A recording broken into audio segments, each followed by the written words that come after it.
안녕하세요. 이지은입니다. 이번 시간에는 레드메로우의 포컬 노듈라 하이퍼플라지아에 대해서 보겠습니다.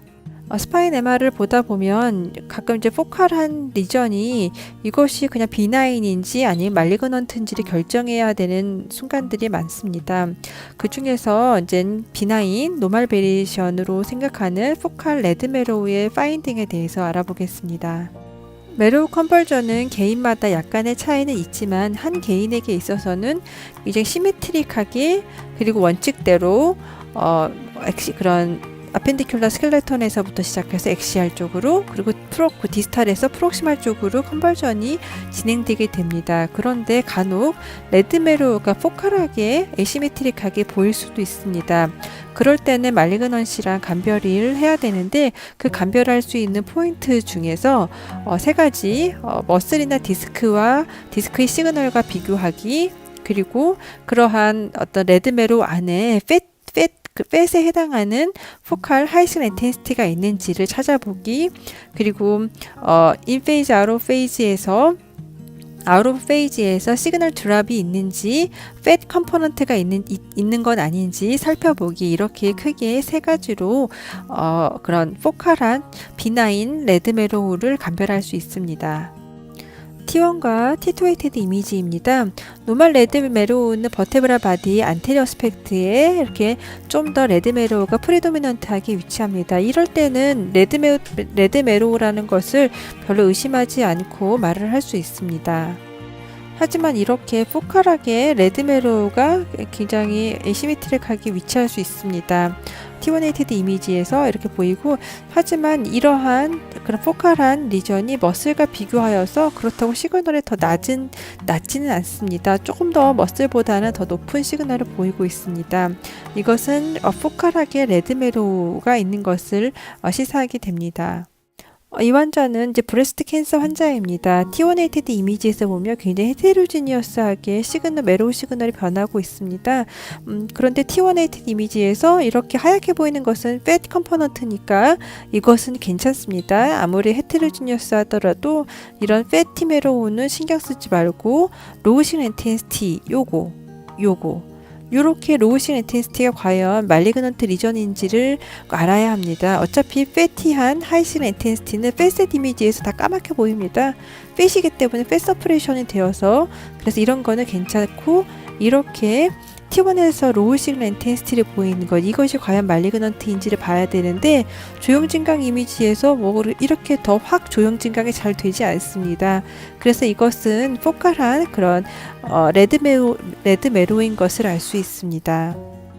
이렇게 포컬한 레드메로우를 감별하는 것에 있어서 머슬이나 디스크보다 시그널이 밝으면 레드메로우를 시사하게 되고 또 그 외에 또 중요한 파인딩 중에 하나인 불사의 사인이 있습니다. 이것은 포컬하게 시그널이 감소되어 있는 어떤 병변이 있을 때 그 병변 안쪽에 어떤 팻 컴포넌트가 있다라는 것은 그것은 비나인 리전을 시사하게 됩니다. 왜냐하면 그것이 말리그넌트 즉 메로우 리플레이스먼트 하는 어떠한 컨디션이라고 한다면 그러한 팻 컴포넌트가 그 병변 안에 남아 있을 수가 없겠죠. 그렇기 때문에 그 병변 안쪽에 포컬한 하이 시그널 인텐시티의 팻이 보인다라고 한다면 그것은 비나인을 시사하는 소견이 됩니다. T1-weighted 이미지에서 본다면 포컬하게 로우 시그널 인텐시티의 병변이 보이는데 물론 시그널만 봐서는 디스크랑 비교하여서 시그널이 증가되어 있어서 어떤 말리그넌트 컨디션은 아니겠다라고 생각을 듭니다. 하지만 이걸 좀 더 확대해서 본다면 이렇게 병변 안에 포컬하게 하이 시그널 인텐시티의 그런 도트가 있습니다. 이것은 불사의 사인에 해당하고 이것은 비나인 컨디션 즉 헤마토포이에틱 메로우에 해당합니다. 이제는 레드메로우의 포컬 노듈라 하이퍼플라지아에 대해서 알아보겠습니다. 포컬 노듈라 하이퍼플라지아 오브 레드메로우는 결국 레드메로우의 디포지션이긴 한데 그것이 양쪽에 그런 시메트릭하게 보이는 것이 아니라 포컬 노듈라 패턴으로 레드메로우 디포지션이 가장 익스트림하게 디포지션 되는 양상을 보이게 됩니다. 그래서 이것은 레드메로우니까 레드메로우의 시그널 인텐시티 및 조형 증강도 일부 되는 그런 패턴을 보이게 됩니다. 포칼 노듈러 하이퍼플라지아의 양상은 메로우 리컨버전과 굉장히 유사하게 보이게 됩니다. 이렇게 포칼 노듈러 하이퍼플라지아를 일으키는 원인으로서 마일드한 폼은 그런 어떤 운동선수나 아니면 오비즈한 사람 아니면 헤비 스모커인 경우에서 보이게 되고, 아니면 굉장히 심하게 포칼 노듈러 하이퍼플라지아 오브 레드 메로우가 보이는 경우는 뭐 헤마톨로지 디스오더나 아니면 어떤 말리그런시가 있다든지 아니면 GCSF 등의 치료를 받는 환자에게서 이런 심하게 포칼 노듈러 하이퍼플라지아 오브 레드 메로우를 볼 수 있게 됩니다. 이러한 포칼 노듈러 하이퍼플라지아는 메로우 리컨버전에서 보이는 양상이랑 똑같다 볼 수 있죠. 그것이 포칼 노듈러 패턴으로 보이면 명칭을 메로우 리컨버전이라기보다는 포칼 노듈러 하이퍼플라지아 오브 레드 메로우라고 더 부르는 것이라고 생각을 합니다. 그래서 레드 메로우가 보이는 이제 흔하게 위치하는 뭐 서브콜티칼 아니면 바지버테브랄 베인 주변에 약간 엘롱게이티드한 쉐입을 보이거나 아니면 메로우 리컨버전에서도 말씀드렸듯이 어떤 그런 레드 메로우 안에 포칼한 하이 시그널 스팟, 즉 패티 메로우가 안에 존재한다면, 그리고 퍼지한 마진을 보인다면 그것은 그냥 레드 메로우인 비나인 컨디션이다라는 것을 시사하게 됩니다. 예시를 보자면 T2-weighted 이미지에서 그런 3-4 레벨에서 포칼한 하이 시그널 인텐시티를 보이면서 T1에서는 여기서는 로우지만 여기서는 6호와에 비교하여서 시그널이 증가되어 있으니까 좀 더 비나인 리전을 시사합니다. 그리고 마진도 보면 굉장히 일디파인드한 퍼지 마진을 보이고 있고 그런 베이지 버테브랄 베인 주변에 위치하게 됩니다. 이것이 그래서 포칼한 그런 레드 메로우인 것을 알 수 있고, 이런 레드 메로우가 포칼하게 있을 때 이것을 메로우 리컨버전인데 이것을 포칼 노듈러 메로우 리컨버전이라고 이제 부르게 됩니다. 최대한 저널에 있는 사진을 이용하고 싶었는데 지금 보여드릴 케이스들은 이 강의가 굉장히 이미지가 좋아서 여기 있는 것을 참고하였습니다. 그러면 케이스를 본다면 T1과 패셋 T2랑 CT인데 CT에서 본다면 컴프레션 프랙처가 비나인 양상을 보이고 있죠.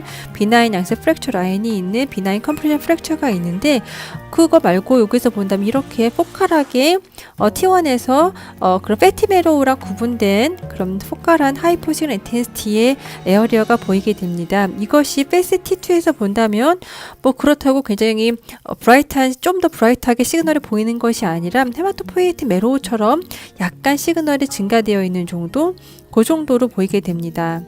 CT에서도 뭔가 오스테오라이틱한 리전으로 보이지 않죠. 그리고 조형 진강을 하였을 때 그렇게 조형 진강이 뭐 되지 않습니다. 인접한 그런 본 메로우와 거의 같은 양상의, 그리고 약간 좀 이게 헤마토포이에틱 레드 메로우니까 뭐 조금 더 약간 더 조형 진강이 조금 더 되는 정도지 뭐 이렇게 더 조형 진강이 더 많이 되는 것은 아닙니다. 그냥 레드 메로우가 조형 진강 되는 정도까지만 그런 조형 진강을 보이게 됩니다. 그래서 T1에서 본다면 뭔가 굉장히 험악해 보이지만 이건 프랙처고, 이런 험악해 보이지만 이런 것들이 다 레드 메로우에 해당하고, 레드 메로우 컨버전이 포칼 노듈러 패턴을 보이고 있어서 포칼 노듈러 하이퍼플라지아다라고 말할 수 있습니다. 방금 본 그 케이스보다 조금 더 심한 포칼 노듈러 하이퍼플라지아 오브 레드 메로우의 예를 본다면 71세 남한인데 T1-weighted에서 본다면 패티 메로우가 이제 기본적으로 있는데 이런 식으로 로우 시그널 인텐시티 에어리어가 있습니다. 그리고 이것이 바지버테브랄 베인 주변, 그리고 여기 본다면 엔드플레이트 바로 직하방에 이렇게 보이게 됩니다. 바지버테브랄 밴드 주변으로 약간 엘롱게이션도 이렇게 보이면서, 그런데 T1과 비교하였을 때 T2에서 본다면 약간 패티 메로우, 그러니까 패셋 T2이기 때문에 패티 메로우는 다 까맣게 보이는데 남아있는 그런 레드 메로우인 경우에는 레드 메로우여서 그런 좀 더 패세츄레이션이 안 되니까 이렇게 하이 시그널 인텐시티를 보이게 되고, 이거랑 대주하면 되죠. 여기에서 로우로 보이는 것이 패셋 T2에서는 그런 레드 메로우 때문에 이렇게 약간의 하이 시그널로 보이게 됩니다. 조형 진강을 하면 팻 메로우 같은 경우는 팻셋한 그런 조형 진강 이미지이니까 패티 메로우는 조형 진강이 안 됩니다. 그래서 이렇게 그냥 까맣게만 팻세츄레이션 되어서 까맣게만 보이게 되고, 이렇게 레드 메로우에 해당하는 것은 이렇게 패셋 T2에서는 그런 레드 메로우여서 시그널이 약간 증가되어 있고 조형 진강도 되고 있습니다. 좀 더 아까 전에 본 거와 비교해서 조금 더 심한 그런 레드메로우의 디포지션을 보이고 포컬 노듈 하이퍼플라지아 오브 레드메로우에 해당합니다. 41세 여한인데 이렇게 여기에 보이는 것들은 T1, T280 이미지에서 이렇게 하이 시그널 인텐시티를 보이는 것은 패티메로에 해당하고 이런 바지버테브럴 베인 주변에 보이게 됩니다. 그런데 버테브럴 바디의 안테리어 파트에 레드메로우가 좀 더 많다고 말씀을 드렸죠. 좀 더 확대해 보겠습니다. 이렇게 버테브럴 바디의 안테리어 파트라 엔드플레이트 바로 직하방 이런 것이 레드메로우가 정상적으로 많습니다. 그래서 여기에서는 그냥 정상적인 레드메로우다라고 이렇게 표현해도 되지만 여기 저널에서는 이런 그런 패티메로우가 지금 좀 전에 보여드린 것과 함께 포컬하게 레드메로우가 이렇게 같이 보인다라고 이제 표현을 하였습니다. 그런데 뭐 이런 식으로 레드메로우가 보이는 건 워낙 흔하여서 뭐 굳이 이것을 이렇게 뭐 레포트할 필요까지는 없을 거라 생각합니다. 그냥 정상적인 레드메로우이고 굳이 언급할 필요는 없습니다. 그 다음 케이스는 조금은 난해하게 보입니다. T180 이미지에서만 본다면 이러한 병변이 인접한 디스크나 머슬에 비해서 시그널이 더 낮은 상태가 아닙니다. 그래서 비나인 컨디션인 것을 예측할 수 있고 굉장히 퍼지한 마진을 보입니다. 그런데 T280 이미지에서 그런 레드메로우라며 이것이 시그널이 증가되어야 되는데 그렇지 않고 또 조형 증강도 그렇게 별로 심하지 않으면서 그 안에 일부 조형 증강이 되는 도트 같은 것이 보입니다. 이렇게 T180 이미지만 본다면 포컬 노듈라 하이퍼플라지아 오브 레드메로우처럼 보이는데 나머지가 약간 전형적이지 않게 느껴집니다. 이럴 때 도움이 되는 것이 케미컬 시프트 이미지가 도움이 될 수 있습니다. 그것에 해당하는 내용을 보겠습니다. 물론 나중에 더 자세히 보겠지만 간단하게 그 중에서 딕손 테크닉을 보겠습니다. 딕손 테크닉은 그런 넌 말리그넌트 컨디션을 감별하는 데 있어서 말리그넌트와 넌 말리그넌트 컨디션을 감별하는 데 있어서 굉장히 유용한 이미지입니다.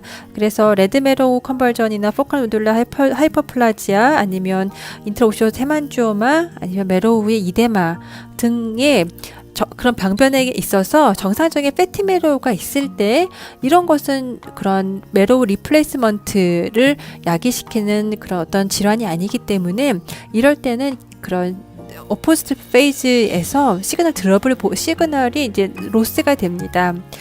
그래서 1.5T에서는 20% 이상의 시그널 드랍, 즉 더 까맣게 보인다는 것을 말하게 되고 3T에서는 25% 이상의 시그널 드랍을 보이게 되며 즉 인페이즈랑 아웃 오브 페이즈를 비교하였을 때 아웃 오브 페이즈에서 시그널이 더 드랍, 즉 더 까맣게 보이면 그렇다면 그 병변은 팻 컴포넌트가 있다는 것을 의미하게 되고 그렇다면 그것은 비나인 컨디션의 가능성이 더 높은 것을 시사하게 되기 때문에 이런 딕손 테크닉은 유용합니다.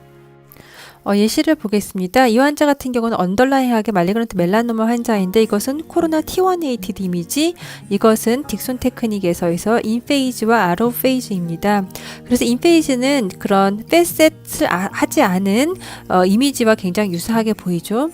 그리고 이건 아웃 오브 페이즈인데 여기 아웃 오브 페이즈에서 팻 컴포넌트가 있다면 시그널 드랍, 즉 시그널이 더 확 떨어지게 됩니다.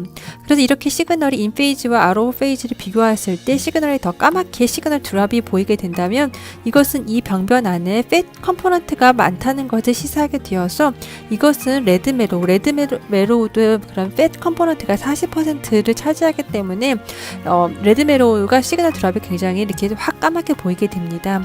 그래서 이것은 언더라잉하게 어떤 말리그넌트 컨디션이긴 하지만 정상적인 그런 레드메로우이고 포컬하게 보이기 때문에 포컬 노듈라 메로우 하이퍼플라지아에 해당하는 케이스입니다. 그래서 뭐 T180 이미지에서 본다면 머슬과 비교하여서 시그널이 증가되어 있어서 이것만 보더라도 뭐 그냥 비나인 컨디션인 것을 예상할 수 있지만 확실하게 케미컬 시프트 이미지를 통하여서 시그널 드랍을 이용하여서 더 확신을 하면서 이것은 비나인 컨디션 레드메로우다라는 것을 진단할 수 있습니다. 그 다음 케이스도 이 환자도 프로스테이트 캔서 환자입니다. 그런데 이렇게 보면 피머 4개 머슬과 비교하여서 시그널이 더 떨어져 있지는 않지만 그래도 굉장히 노듈러하게 시그널 체인지가 있는 것을 알 수 있습니다. T180 이미지이고 인페이즈와 오포지트 페이지에 해당합니다. 오포지트 페이지, 즉 아웃 오브 페이지인 경우에는 이렇게 막 선으로 그려놓은 것 같이 이렇게 보이는 것이 전형적인 이미지입니다. 그래서 인페이지랑 비교해 본다면 이 시그널 드롭을 계산하는 게 있습니다. 나중에 설명드릴 것인데 이 시그널 드롭을 계산해 보면 73%나 시그널 드롭을 보이게 됩니다. 그럼 굉장히 이 안에 팻 컴포넌트가 많다는 것을 시사하게 되고 이것은 레드 메로우, 포칼 노듈라 메로우 하이퍼플라지아에 해당하는 케이스입니다. 이것만 보면 굉장히 뭔가 말리그넌트 컨디션일 것 같지만 시그널 드롭을 보면서 확실하게 비나인이다 라는 거라고 말할 수 있습니다. 이 환자 같은 경우도 T180D 이미지에서 시그널이 감소되어 있죠. T2에서도 시그널이 감소되어 있습니다. 그래서 이 정도는 머슬과 비교하여서 디스크랑 비교하여서 시그널이 더 확 감소했다라고 말할 수는 없고 거의 아이소 정도로 보이게 됩니다. 그래서 이것이 비나인 컨디션인지를 알아보기 위해서 이런 식으로 그런 딕손 이미지를 이용하여서 인페이지와 아로우 페이지에서 시그널 드롭을 계산하게 됩니다. 시그널이 464로 648에서 464로 시그널이 떨어져 있습니다. 28.4%여서 이 병변은 그런 팻을 포함하고 있는 병변이다. 그래서 이것은 포칼 노듈라 메로 하이퍼플라지아에 해당하는 케이스입니다. 또 다른 케이스입니다. T1, T2 스터 이미지입니다. T1에서 본다면 로우고 인접한 머슬에 비해서 시그널이 거의 아이소 내진 약간 그래도 시그널이 조금 더 증가된 정도이고 T2에서는 더 하이포 시그널 T2에서도 하이포 시그널 인텐시티 스터에서는 그렇다고 스터에서 굉장히 좀 인접한 메로우랑 비교될 정도로 브라이트하게 시그널이 증가되어 있지는 않습니다.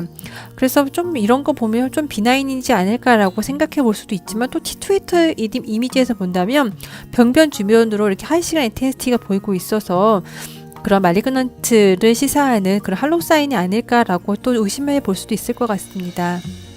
이럴 때 유용한 검사가 이렇게 인페이지와 어퍼스트 페이지를 봤을 때 이것을 각각 시그널을 본다면 시그널 드롭이 한 27.1%로 나왔습니다. 즉 20% 이상 시그널이 떨어진 것을 의미하게 되어서 그렇다면 그 안에 팻 컴포넌트가 많다는 얘기를 시사하게 됩니다. 그래서 비나인 컨디션을 이제 의미하게 됩니다. 그래서 이 환자 같은 경우는 그래서 여기에서 보이는 이 병변은 그런 포칼한 헤마토포이에틱 메로우, 포칼 노듈라 하이퍼플라지아 오브 레드 메로우에 해당하는 병변입니다. 그렇다면 이제 비교를 위해서 다른 케이스를 보겠습니다. 메타스타틱 이제 브레스트 칼시노마의 케이스를 한번 보겠습니다. 방금 보여드렸던 포칼 노듈라 하이퍼플라지아 오브 레드 메로우랑 어떻게 차이가 있는지 보겠습니다. T1에서도 시그널이 좀 감소되어 있는 디스크랑 거의 아이소구나라고 생각되고 T2에서도 조금 시그널이 좀 약간 인접한 것보다는 약간 감소되어 있네 하는데 스터에서는 조금 더 확실히 좀 밝습니다. 이것만 가지고는 이게 비나인인지 말리그넌트인지를 감별하는 건 굉장히 어렵습니다. 그런데 이렇게 인페이지와 어퍼스트 페이지에서 본다면 이 시그널 감소가 되게 많아 보이는데 측정해 본다면 14.7% 정도로 시그널이 드롭되었습니다. 그래서 20%보다는 조금 덜 시그널 드롭이 된 것을 알 수 있습니다. 즉 시그널 드롭이 덜 되었습니다.